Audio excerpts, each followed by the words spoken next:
పుట్టుమచ్చలకు సంబంధించిన వీడియోలలో 25వ భాగం చూస్తున్నాము. గత వీడియోలలో చాలా విషయాలు మీకు తెలియచేయడం జరిగినది. అట్టి విషయాలు కూడా తెలుసుకోవాలి అనుకునేవారు ముందుగా ఆ యొక్క పూర్తి వీడియోలను చూసి ఈ వీడియో కనుక చూస్తే మీకు కొంత అవగాహన ఉండడానికి అవకాశం ఉంటుంది.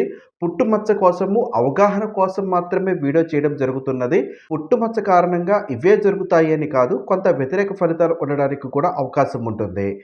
పుట్టుమచ్చ ఎడమ కంటి గుడ్డు వైపు కనుక ఉంటే ఎవరిని కూడా పట్టించుకోని మనస్తత్వం ఎక్కువగా ఉంటుంది. ఎవరితోనూ వీరు సరిగా మాట్లాడకపోవడం లాంటిది కూడా చూస్తారు.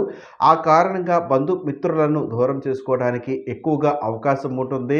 వాళ్ళు లేకపోతే నేను బ్రతకలేనా, నేను ఏ రకంగానే కానీ జీవిస్తాను అని వారు ధీమాగా ఉండడానికి ఎక్కువగా అవకాశం ఉంటుంది. మొండితనము ప్రవర్తన కారణంగా చాలా ఇబ్బందులు చూడడానికి అవకాశం ఉంటుంది.